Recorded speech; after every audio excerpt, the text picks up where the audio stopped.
But, oh, Nina, welcome, Nina. So we haven't started yet. We're probably going to wait just a couple of minutes if nobody minds. I want to give people an opportunity to join.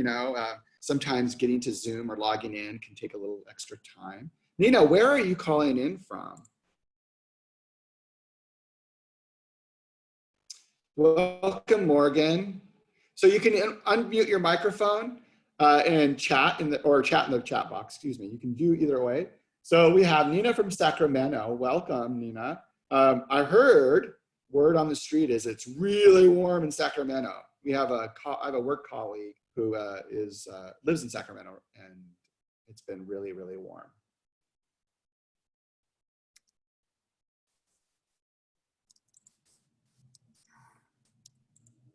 Morgan, welcome. We're just kind of waiting just a couple extra minutes so to see who else joins. Morgan, where are you calling in from? Can you hear me? I can hear you. Wonderful. I'm calling in from Danville, California. So we have all Californians right now. Wonderful. Danville, welcome. I hope everybody's doing well in this shelter-in-place time of our lives. It's crazy, crazy stuff that we're living through. So we're just going to give it another minute. We're going to be, oh, welcome. Somebody else here is joining us.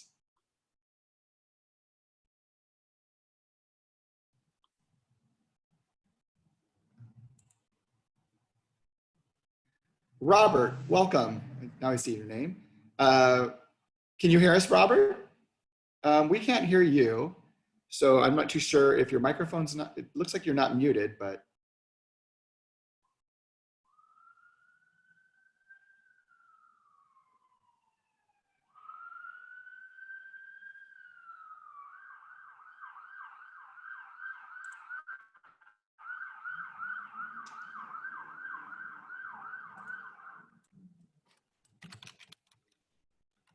Robert, can you hear us?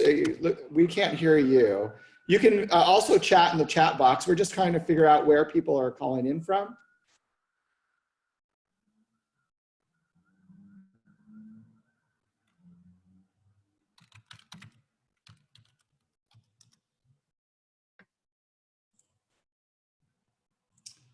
Okay, and so I'm not too sure what's going on, but feel free to chat in the chat box. You should see on your toolbar the chat feature. Looks like any other chat function. And we also have somebody else joining us, and then so it's Kriplani, K Kriplani. Yeah. I hope I didn't. Hi, how are you? Can you? Is your first name Kriplani or? It's Karina. It's what? Karina, K-A-R-I-N-A. Oh, hi, Karina. And where are you calling in from? Welcome. Thank you. I'm actually, I live here in the Bay Area. Okay, wonderful. So far, everybody on this call is from the Bay Area. This is great. So we're gonna give it like one more minute and then we're gonna get started. Appreciate your patience that people are logging in as we speak. So I don't wanna miss anybody before I start, but we will start pretty quickly. So as we're going through this presentation, take notes down if you have questions. We'll do a Q&A at the very end, and we're going to ask that you stay muted while you are on this so that there's no background sounds coming through as I'm trying to go through this material, the information. We'll do a formal introduction in 1 minute, and then we're going to get started. And people who join us, we'll just catch them up. It's no big deal. And we are going to record this, so you will have this information to review if you want to go back and, gosh, Rocco said something that was very profound. I just don't remember it. It's not often I say it, so we're going to record it. That way I can review it myself. But you can go back and review it if you have questions. And then if you still have questions, you'll have our contact information for Cindy and myself. And you are welcome to reach out to us to ask us questions as we get closer to enrollment and start of the cohort program. Okay, so let's go ahead and get started. It's 12:05. Welcome everybody. My name is Rocco Lamanna. I'm the Associate Dean for the Braden School of Taxation. I work pretty closely with every cohort student, and that's like the best part of my job because there's a lot of students and I don't get to interact with them like at the same level I get to interact with the cohort students because I see you all the time. So sometimes I'm in your classrooms or at different events, and you know, I will be your point of contact, kind of your advisor throughout the entire program. We're going to get into the meat and potatoes of this program, but my lovely assistant, the Assistant Director of Admissions and Counseling, Cindy Goldberg, is here, and I just, you know, above working with the cohort students, I get to work with her. Like, I don't know which is better. It's a hard toss-up. It's like, ah. Now, how do I follow that one, Rocco? Hey, everybody, welcome. I know that I've spoken or emailed to most of you, and I want to welcome you to the webinar. Thank you for attending. Just by way of background, I was a practicing attorney for 25 years, and about 8 years ago found myself in academia working in tax with graduate tax students, and I just absolutely have a passion for it. And I'm thrilled to be able to share that passion with all of you. So welcome. Great, thank you. Oh, oops, my technology. Okay, so the things that we're going to talk about, we're going to talk about the benefits of Golden Gate University. You've already found some of the benefits on our website, or you've kind of done your research. Likely you already know some of these things. We're going to talk about the types of support you're going to get from not only the program, but the university in general.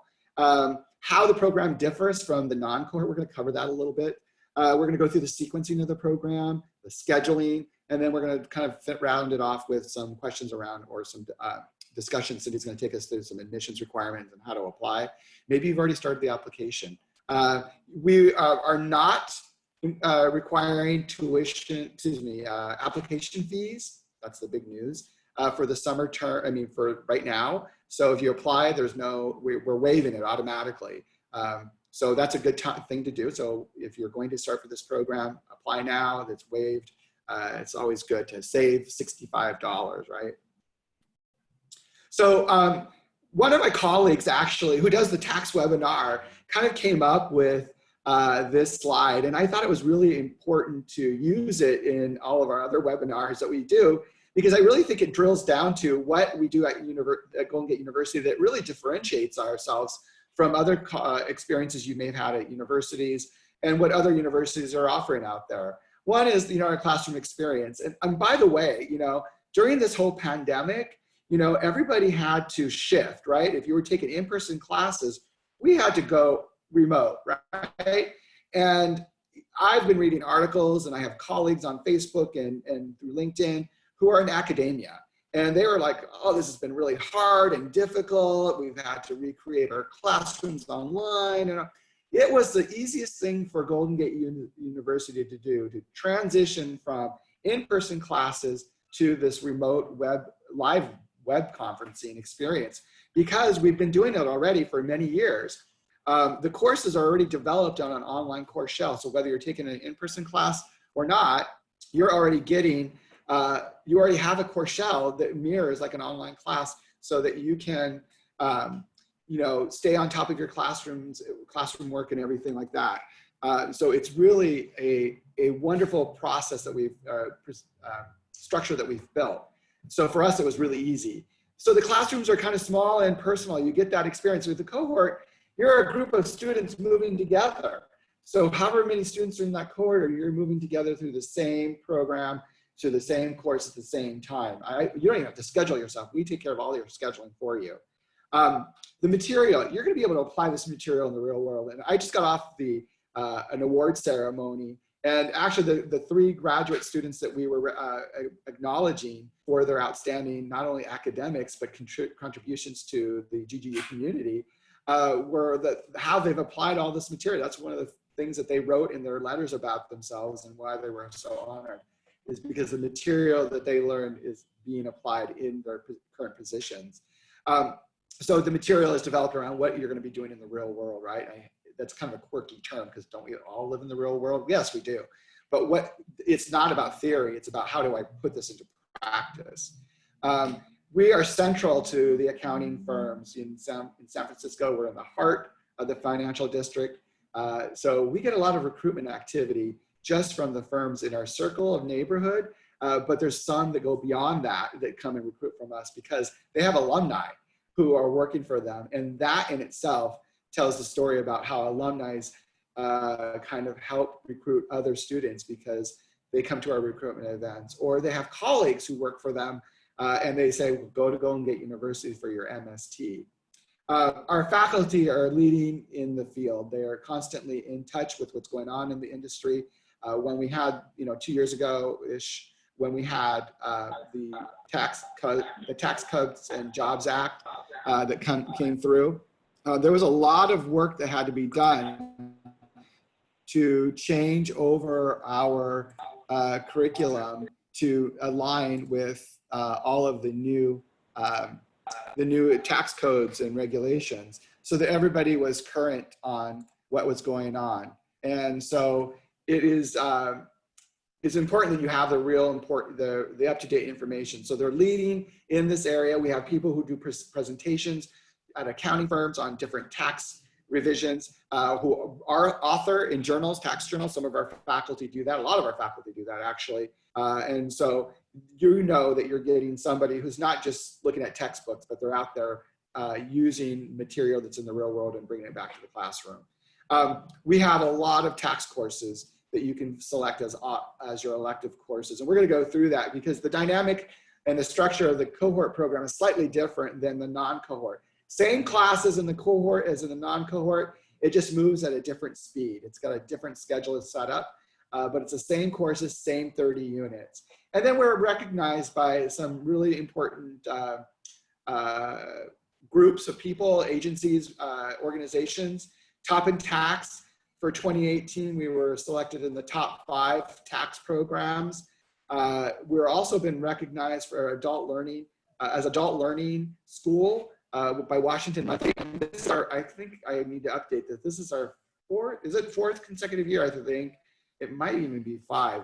But this is an acknowledgement that is important to us because we're not a traditional university. You won't see a sprawling campus. You won't see student housing. We are in a single building, if you haven't been to the campus, 6 floors, classrooms, and we really serve a very diverse population. We serve you, adult learners who are working professionals, career changers. You've got life experiences under your belt. You're not fresh out of high school in most cases, right?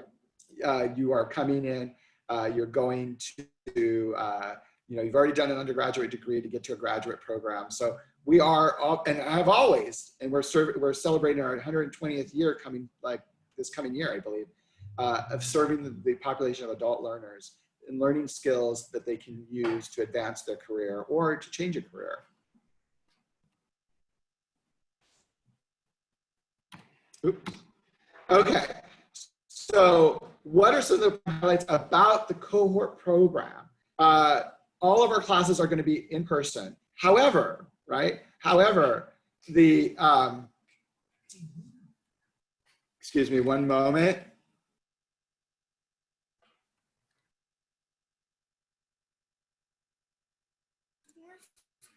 So we will have all of our programs online, remote, via video conferencing. So you're going to get real-time video conferencing if we're not back on campus. That's the plan.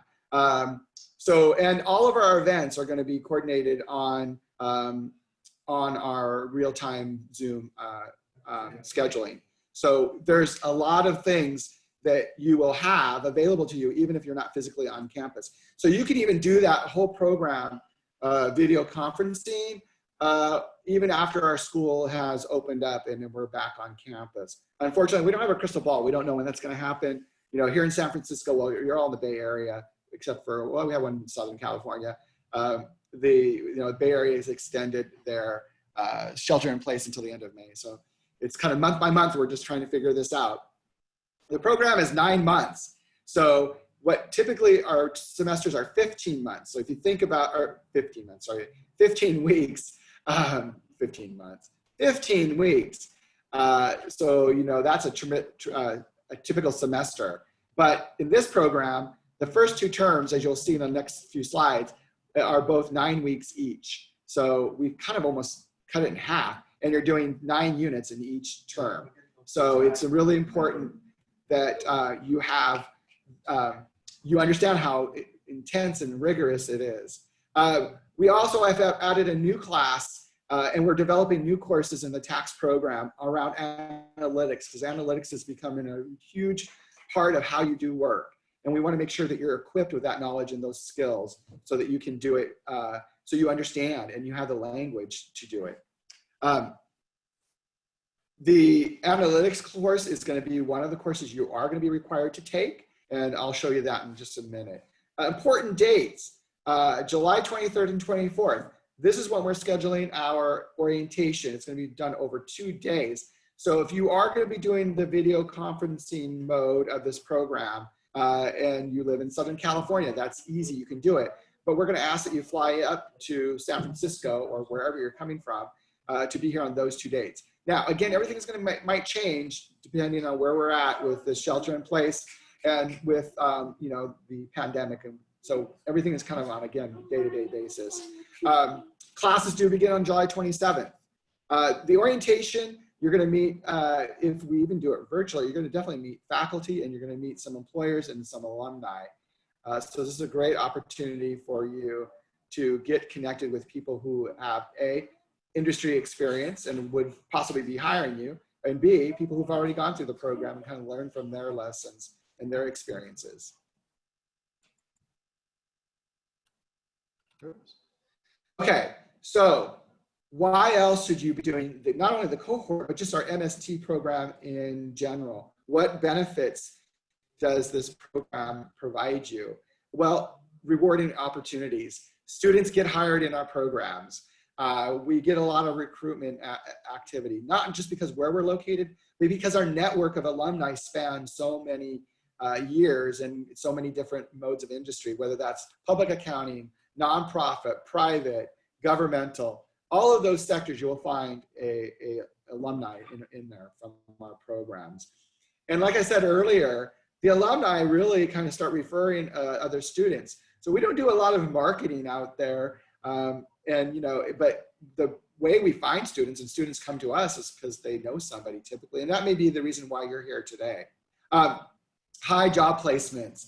I was just talking to a cohort student, and they had 4 job offers, all from the Big Fours. So, I mean, you get those opportunities. Now, we don't know what the world's going to look like during this pandemic and when the pandemic ends and what the hiring strategies will be, but our students have been getting jobs, and I think they will continue to be there because you have relevant experience and knowledge that you can go in and just do wonderful things in the industry with. You will have access to not only your academic network from your professors, but other colleagues within the organization, within the university. And you will have also support through different tutoring or different services that GGU provides, whether you're in person or remote, you have access to all of this information. And if you're looking to do the CPA exam, the MST will satisfy the 150 semester units that you need here in California for the CPA licensure. And the courses will help you meet the educational eligibility requirements to sit for the CPA. We talked about some of our, and this is kind of a weird slide because I think I got a little bit skewed here trying to make it larger. But this one is a really kind of a depiction, a recent depiction of where our graduates are. So our alumni are working in, as you can see, the larger the bubble, the more alumni. Deloitte, Ernst & Young. So you have all 4 of the Big Four represented here, but you also have the IRS, a governmental service and agency. In fact, a lot of our faculty who teach in the non-cohort program, many of them come from the IRS. Moss Adams, so you have a smaller sized firm in here. And we have a lot of alumni at Moss Adams, and that's another reason they recruit from us. But you have a variety of different types of firms, and you can see, so you know, leave your mindset open to exploring all of the different types of organizations that recruit from us, not just the public accounting or the Big Four, but look at smaller sized firms mid-sized firms, they all offer different benefits to working for them. In talking to our cohort students recently, they're all working from home and they have no problems in transitioning to the work life, work at home life, because their organizations had benefits and resources in place to help them with that transition. And then also leave your mindset open to thinking about like private sector, governmental, things that you might not have considered. Each one of these organizations have an organizational culture. And when you're interviewing, you will get a sense of what that culture is like. And does that really align with your expectations and values and where you want to work? Big Four may not be your type of employer. Okay, so let's talk a little bit about the cohort curriculum. Now remember, it's 9 months. The first 2 terms are 9 weeks, and I have another slide that will kind of break that down. And then the last term is 15 weeks. So it starts late July, you finish the end of April. So right about this time next year, you will be graduating your program. These are the list of the courses that you will be taking in your program. There are 10 courses, 30 units. So these are not in order that you're going to take them. You'll see another slide that really breaks it down in order. But you will have a research and decision-making class. This is instrumental. I know Cindy sometimes talks about the value of this class because it not only teaches you how to do research, but how to read and understand what you're researching, and then how to write it in a professional and business memo that's used within the industry. So the writing component is really important because it's a whole different way of writing than you might have been. It's very technical. And you know, this is a law-based program. And I usually say that up front, but I haven't said that. And I'm like, I gotta emphasize, this is a law-based program. Law is very different. It's a very technical language that is sometimes complex and difficult to read.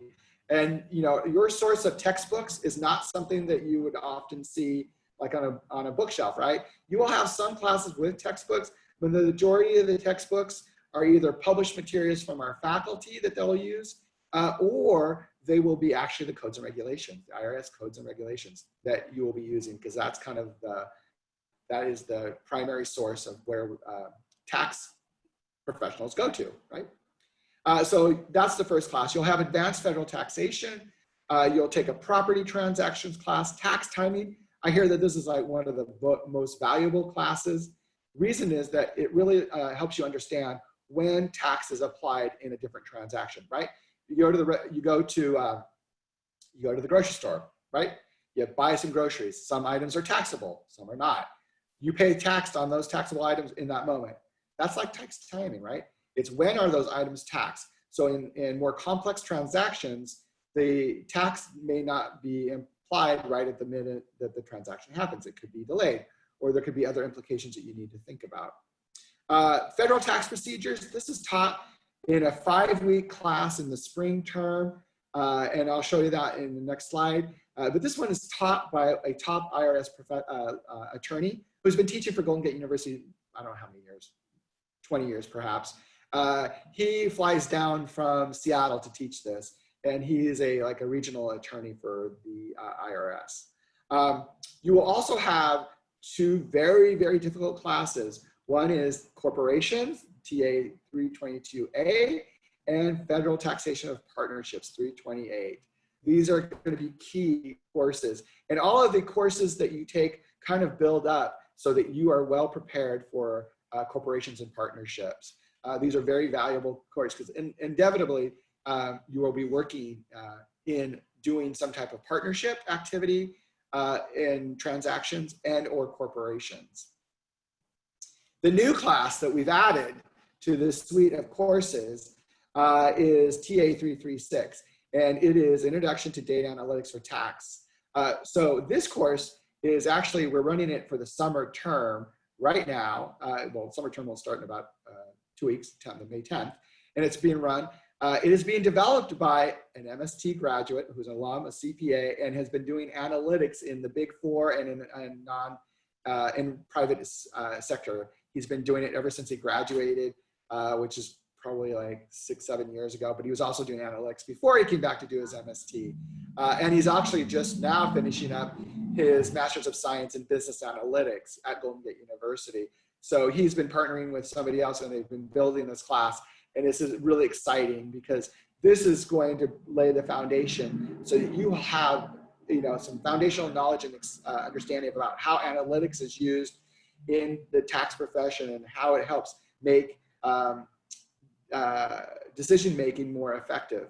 So it's going to be a key class. And this is what we're hearing from our employers.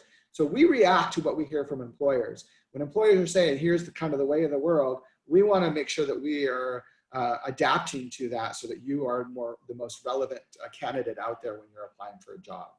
You will have two classes or 6 units of electives you get to choose from. The majority of our classes are primarily TA or 3-unit classes. So 10 classes, 3 units, 30 units.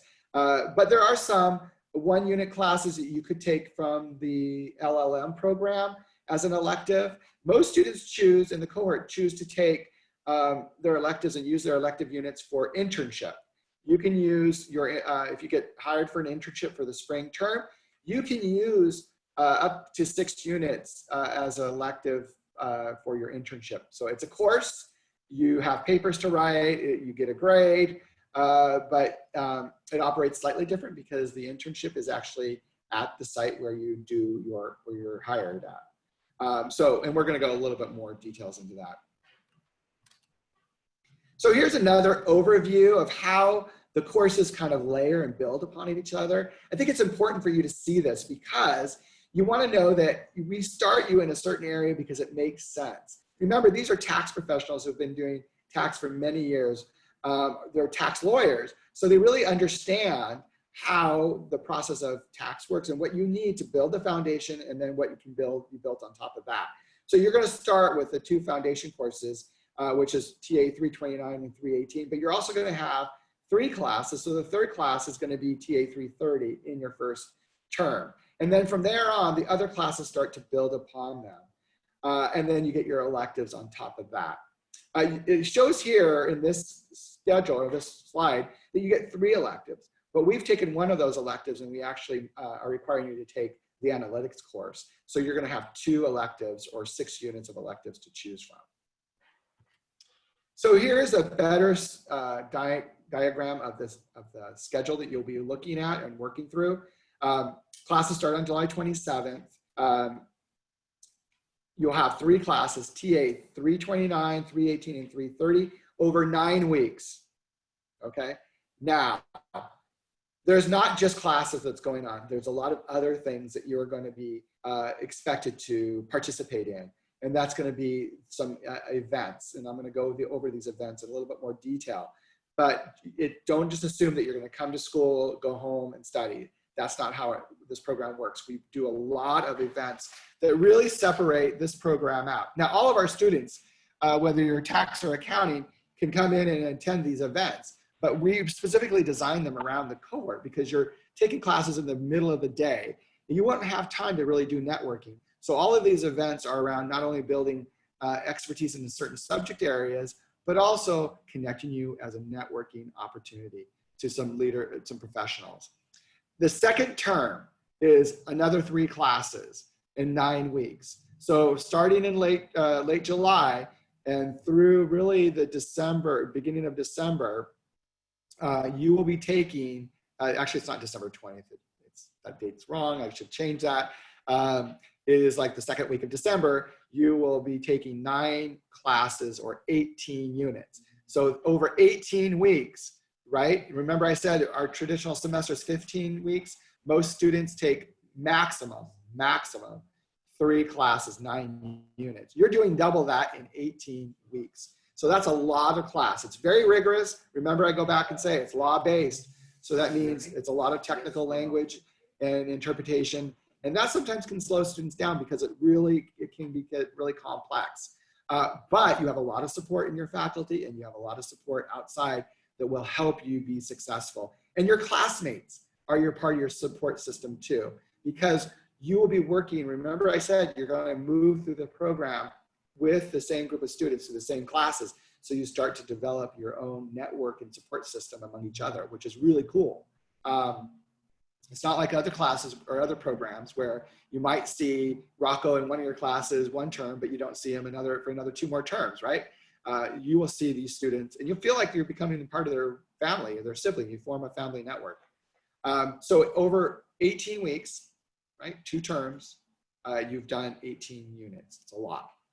Then in the last term, which is 15 weeks, which is the traditional semester for us, you're going to take 12 units to wrap up and finish off the 30 units. This is where your internship is usually, it's going to be taken. You can do up to 6 units. If you choose not to do an internship, that's totally up to you. Most students will do an internship, but instead of doing that, you can choose it from a list of elective courses that we're offering during that term. And we also cross-list all of our courses in the non-cohort program. They're all cross-listed with the law school. So the LLM and tax students will be taking those courses. So there's LLM classes that you can take also to satisfy these electives. So we've kind of brought both schools together in both programs because they're all law-based and it's tax. 319 is this federal tax procedures class that I mentioned earlier. It is a unique class. We do it over 5 Saturdays, the first 5 Saturdays of the term. It is an 8-hour day, but when you're there with Professor Paxson, Kirk Paxson, he's the person from the IRS. He's like an Energizer bunny. He just keeps going and it's entertaining. He makes it fun, but he really helps you understand how is it that you work with the IRS. Should you be audited or your clients be audited or you get any notification from the IRS?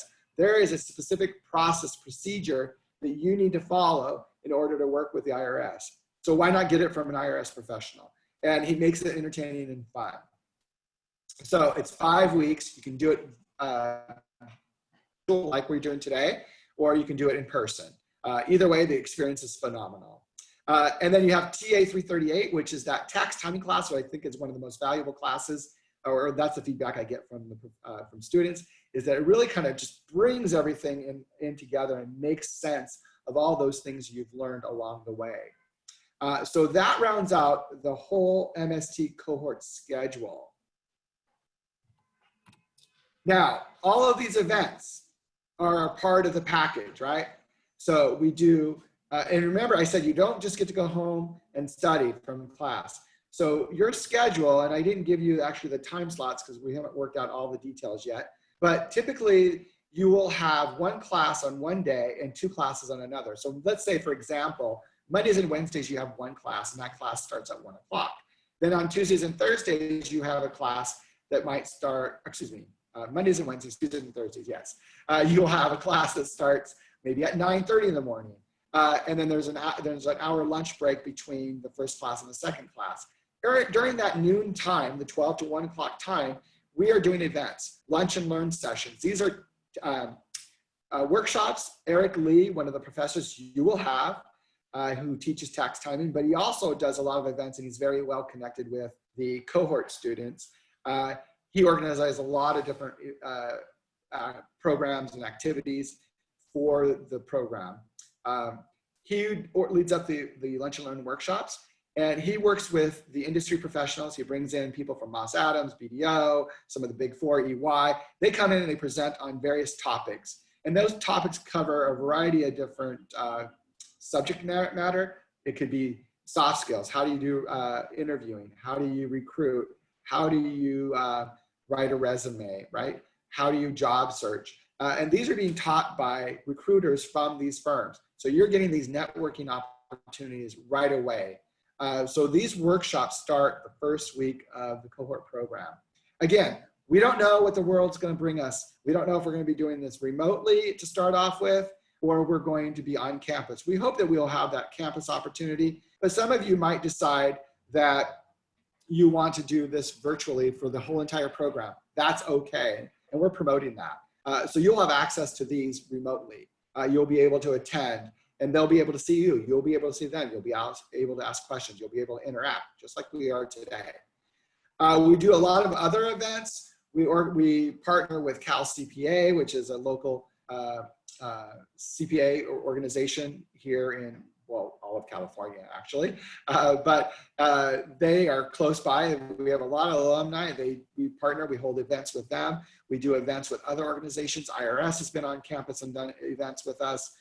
So we continue to do these events. These are required. When these events are on your schedule, they're required, meaning the lunch and learns you have to attend. It's not an optional thing because we are doing this for you.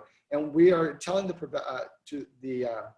guests who are presenting that you're going to be in attendance. So we want to make sure that we live to that expectation. The career fair. We do a lot of recruitment events. We just did one 2 weeks ago, virtual, because we're sheltered in place. Employers were there and students were there. I think there were like 8 employers. We do smaller recruitment events throughout the year. So this is one of our smaller ones, but the big one is in September, the end of September. If you are outside of San Francisco, you're not coming to campus, you're doing this remotely. So if you're gonna pick one day, I think it's September 20th, career fair and the practice business lunch are on the same day. The career fair is in the afternoon. Employers are coming recruiting. We usually have about 30 employers from Big 4 to mid-sized national firms, global firms. We have smaller independent firms. We even have private and governmental agencies there. And I think there's at least 1 or 2 nonprofits that show up. And it changes all the time. So this is a great way for you to meet face-to-face. I liken it to like speed dating because there's so many people in that room and you have to go in, you want to meet people and you're trying to get as much face-to-face time with each of the recruiters, but there's a lot of people in the room. So it's like speed dating. But it's a great way to land a second interview or a follow-up interview that leads to job offers. Practice business luncheon. This is on the same day as the career fair. It's in the morning time. This is a recruitment luncheon, a networking luncheon rather. So most of the people the professionals that are going to be in the room having lunch with you will be at the career fair, or their firms will be recruiting at the career fair, maybe not them themselves. But this is a way where what we do is we have equal number of employers and equal number of students sitting at a table. You get to network over lunch. And you get to practice in interviewing them and they interview you. And they're gonna provide you feedback on what you did really well and where you might polish up on some of your interviewing skills. They'll do an anonymous survey and they'll complete that and you'll get the results of that like a week after the event has ended. But you get some warm-up practice and some of our students walk away with actually interview appointments from just going to that networking event. So all of our cohort students have a seat at the table. So other students, when we have, we usually cap it around 40 students. So every cohort student will be invited to attend. And then we do a first come, first served basis for all those others to fill up the other remaining seats. And so those are our major events, but we do a lot of other things throughout the year. And that's what's important about Golden Gate University is because not only are we trying to recruit or connect you with recruitment opportunities and networking opportunities, but we also want to make sure that we're bringing in other perspectives on the technical aspects of tax. And there's a lot of different things out there so that you stay relevant. And oh, by the way, all of that is included in your tuition. You don't pay anything extra. The networking luncheons, the lunch that we provide if we're in person, all that is going to be, is all free. We have a lot of wraparound services. I like to snuggle you guys, make sure that you guys are taken care of. I'm a parent, maybe that's why I do that. Graduate advising, so you'll have advising. That'll be me, but there's other people that we work with. Cindy can be definitely an advisor of reference. So she works with you now. She can be your point of contact even after you're starting the program. But I'm there, your faculty is going to be there. You're going to have a great opportunity to build relationships with your faculty because you're going to be with them, a lot. We have tutors. If you decide you need a tutor, we have free tutoring. You can attend tutoring in person or via Zoom. We have wellness resources. If you're kind of like struggling and you're hitting a wall, you just need some outside perspective. Wellness resources are a place to go and get some advice, some maybe counseling or any kind of support you need. But my office door is always open, or you shoot me an email. We have a clubs, the Tax and Accounting Club, and they're very, very active on campus doing different networking events, also bringing in professionals from the industry to help connect graduates or soon-to-be graduates with job opportunities. We also have financial aid in helping students fund their education here. And VITA. VITA is a voluntary income tax assistance program. It serves to help those who are less fortunate, who are low income, complete their tax returns. It's a free service, and we recruit students, accounting and tax students, to help. Their year this year got cut short because of the shelter in place, but they were doing really well at the beginning, and unfortunately things changed. But the previous year, they filed over 100 tax returns.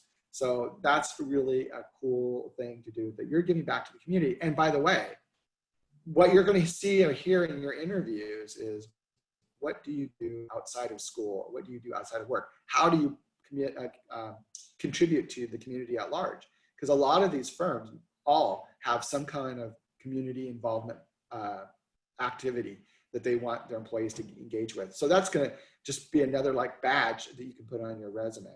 This makes you stand out apart from other people.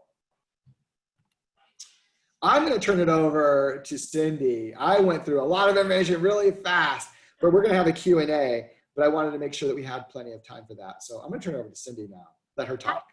Absolutely. Thank you, Rocco. And I just want to reiterate what Rocco said. This is it's a law-based program, but unlike Rocco,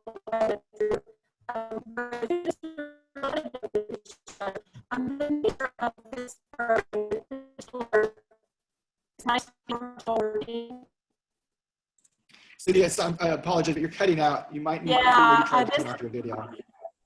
Yeah, I don't know if that'll work. Let's try it. Is that working? Yes, it seems to be okay now. Okay, great. Anyway, as I was saying, so unlike at law school, that's really competitive by nature.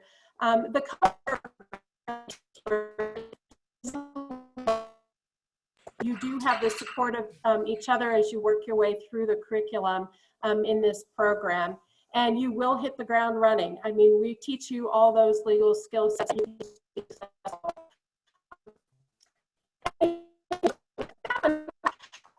We are a military friendly institution. We are part of the the Yellow Ribbon program. We have a dedicated VA department. I've been working with some of you on navigating through that process. We're here to support you in doing that. And so if you have that specific issue, I know some of you have already reached out to me, please contact me and I'll help you get in touch with them. Next. Okay. Okay, now I'll just briefly address the application process and the admission requirements. We do take a holistic approach to admission. We review your educational background, academic history, take into consideration professional experiences, your career objectives, personal goals. So we do try to look at the whole individual. Generally speaking, we look to see our GPA requirement. If you don't have a GPA of at least a 3.0 in your undergraduate program, then we ask you for additional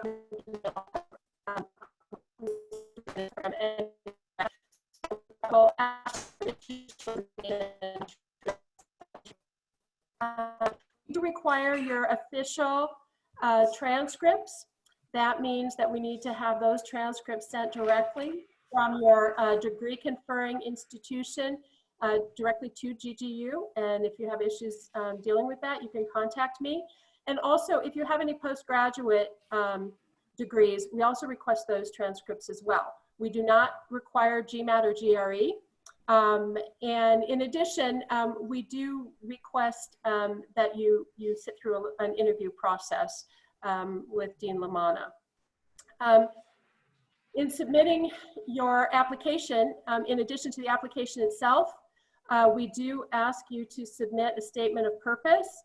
And in that statement of purpose, we ask you to talk about things like why this program is, the scheduling of it suits your needs and purposes, how it works well for you, and why, your interest in tax and so forth.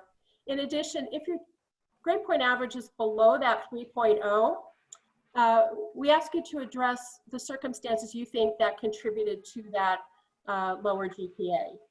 So you won't be dismissed, you'll be fully considered, but we want to get a better understanding of what contributed to that. In addition to which, we ask you for a resume. And if you made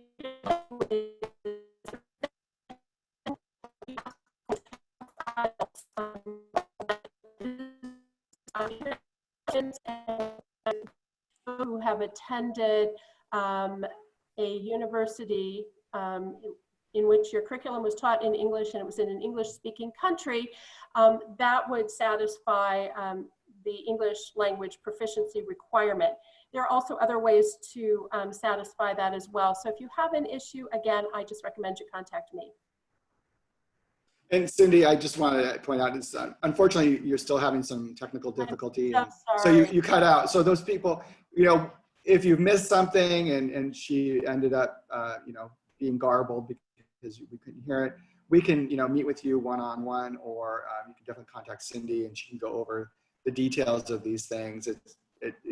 Life happens, you know, so it's okay. No big deal. My disclaimer is IT is currently updating my normal computer, and so I have to use a backup. Now you understand why this is my backup. But go ahead. Try to see if we can get through this without any distraction. Okay, well, yeah, it's showing that it's okay for now. The program will start July 27th. And so we do need your documents by July 10th, particularly if you are an international, international students we require by July 26th, but by July 10th, we do need all the documentations. Again, as I previously mentioned, international applicants, your documents are due June 26th. We just want to make sure that there's no, that all of your testing and so forth, if there is any additional, is all in order, and it'll also give us time to work through any visa issues.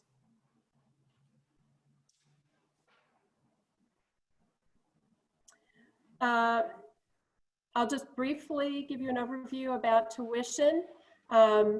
Tuition runs $1,250 per unit. So most of our classes are 3 units. So each class is $3,750. So the total cost for the program is $37,500. And that includes almost everything. We do have additional tech fee that gets tacked on. And most of the textbooks these days can be found online, and so you can avoid having to pay additional money for that, although there still are a few classes that use textbooks. But for the most part, that fee covers your tuition for classes. In addition,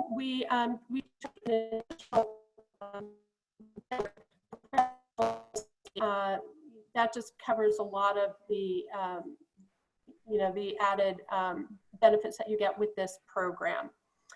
Again, as Rocco mentioned at the outset of this program, the application fee is currently being waived. So if you apply now, you won't have to pay the $65 application fee. Next.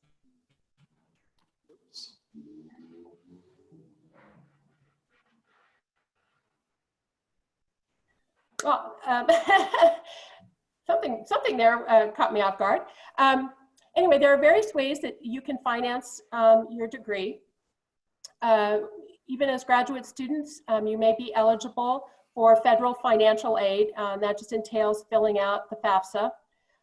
In addition to which, you might qualify for any need-based or merit-based state aid. Additionally, Golden Gate University does offer certain scholarships and grants, including an alumni referral grant in the event that you were referred by somebody who graduated from Golden Gate. And there may be some additional opportunities to apply for some merit-based scholarships specific to the cohort program. Alternative ways of financing the tuition for the program are private loans. And then I encourage students who may be employed, which hopefully during this program, which is not conducive to working at the same time, but if your employer, if you are employed, you may want to consider seeing if there is some sort of tuition assistance from your employer.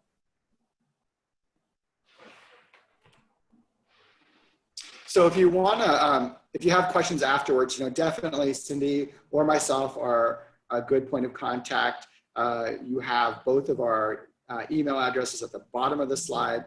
We've recorded this and you'll get a copy of this recording so you can go back and ask. Our office hours are typically, 9 to 5, except for Fridays, or actually 9 to 5 Monday through Friday. But, in this shelter in place, work from home, it seems like I don't really have office hours. So just like it's all day. So, you send us an email. I know Cindy's working out late at night and up at early in the morning for some weird reason. She's got this weird schedule. She's responsive. I will try to be responsive. So if you have questions, we want to make sure that we get them answered. I'm going to stop sharing. So you can ask questions, and I really thank you for hanging in there. We started about 5 minutes late. We got through this. We have about 10 minutes.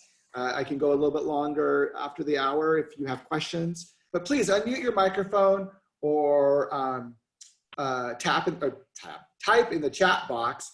If you have any questions, I'll read them out loud. We'll ask. Really appreciate for you guys hanging in there. It looks like we might have lost one person since we started, but yes. That's all right. Yeah, he actually was, he's applying for the regular program. Oh, okay. Okay. So please feel free to ask questions. And again, my sincere apologies for the technical difficulties, and it has rattled me. Life goes on. Life goes on. Okay. Does anybody have any questions?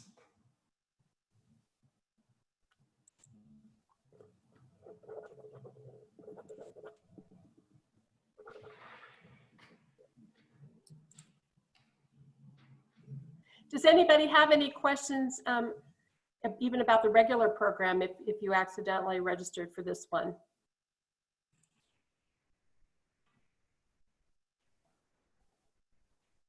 Duke was giving me a heads up that the my webcam is on. Probably saw my kids bebopping in the background. I was trying to, it's like, no, not now, not now. But yeah, that's the way life goes. Yeah, they floated by every now and then. Yeah, yeah.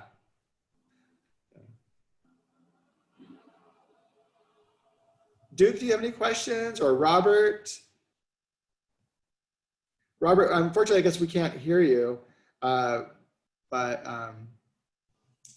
you can type in the chat box. Oh, that's a tongue twister. I don't know who's on the phone at 949. Last 4 digits 7075. But if you have questions, you can chat in the chat box or unmute your microphone. Duke says he doesn't have any questions at all at this moment anyways, but maybe later you will.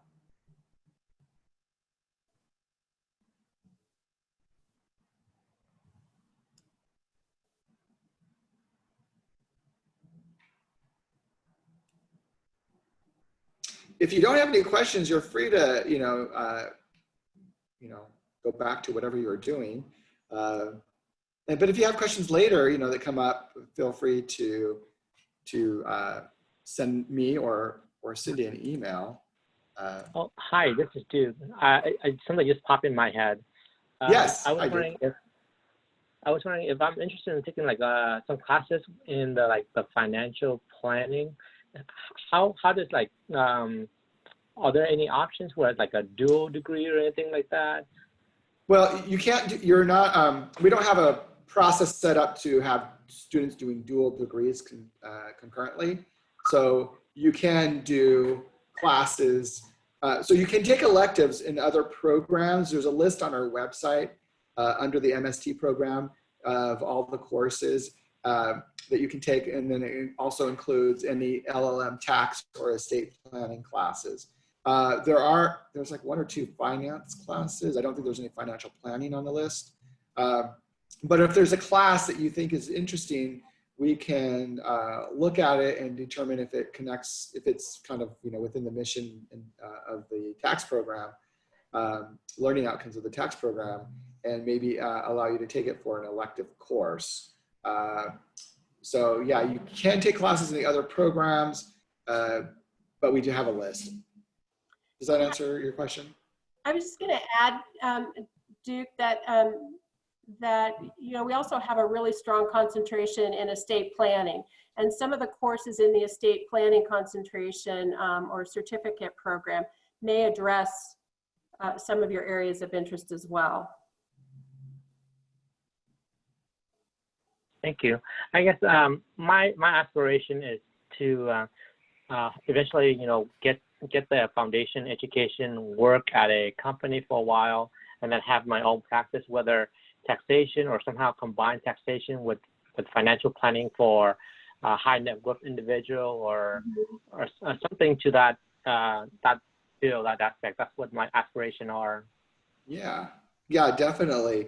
There's also there's students who have done that. Alumni I've met who've done similarly what you're describing.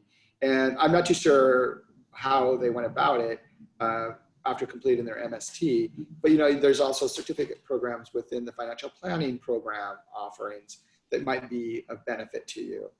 So definitely, once you finish the MST program, the cohort's only 9 months long, right? So, and depending on what job opportunities that you decide to take advantage of, then you can plan out how you're going to infuse, maybe doing a certificate, right? That might be better than doing another degree. Hi, this is Karina. I was trying to ask a question over the phone, but I couldn't be heard for some reason, even though I had unmuted. Right. Okay. Thank you. This was very helpful. And I appreciate that you mentioned this is more of a law-based type program. I have been trying to source textbooks online for this program and, just in general tax type programs, but I realized you said that these are usually published by the teachers themselves. I really want to get a sense of what the curriculum is like. How can I go about accessing this? Yeah, so you can go to our website. You can definitely, let me show you how to do that. Can you see, you can see my screens, right? You can see the screen, right? I'm going to, oops. Well, while Rocco's bringing that up, I'd like to emphasize too, that this program is really code and reg based. So largely what you're utilizing are the code and the regs, and then case law that's being provided to you as well. And they'll teach you how to read a case, analyze a case, and use the case law to interpret the code and the regs. So you get a real common sense approach. It's not particularly theoretical. It's really practical. Yeah. And the materials that the professors use for the core courses, where we call the course pack, they're embedded in the online course shell. So you they're not something that you have to buy. They're updated and we put them in the course shell so that when you have that course, that material will be there for you. So whether you're at home or on campus, you just want to do some research or reading on your course packets, they'll be right there. But this is the main website, right? And so I usually go back to the bottom where it says quick links, and under there's a schedule link. And this is our schedule.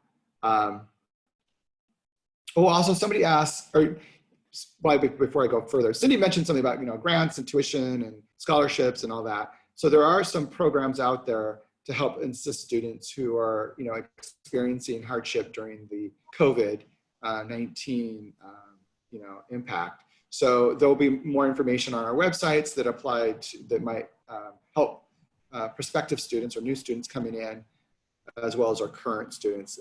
They're building a website to house all that information, and that should be here soon. So here at the search window, what you can do, so the cohort materials are not up yet, okay? Just because it's too early. The professors haven't given us all the materials, but the course is the course, right? Whether it's TA 329 in the cohort or the non-cohort, it's pretty much the same thing. They just organize it in a different way. So the materials you're using are going to be the same. So you can go, for example, to the summer 2020 term, and then you can look at, we don't have undergraduate tax classes, so you don't have to select graduate or undergraduate. You just go hit tax and then go.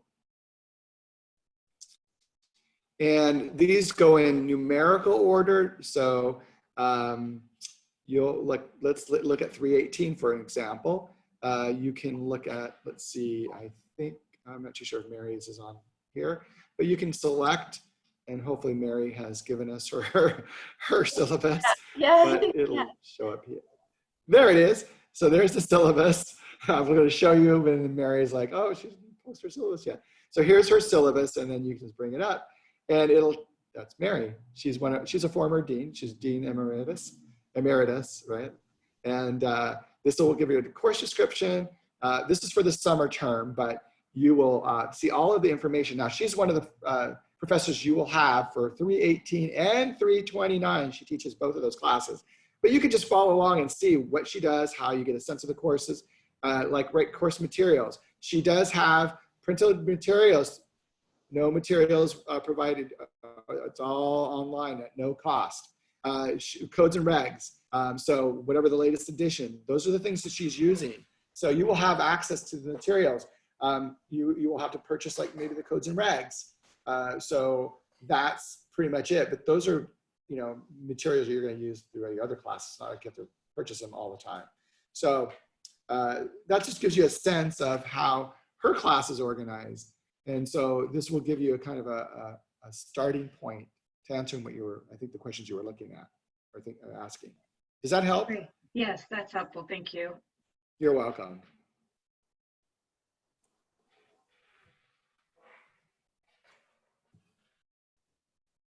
So we're 2 minutes after. If there are no more questions, feel free to drop off. But if you have questions, let's answer them now, and then we'll wrap it up and conclude.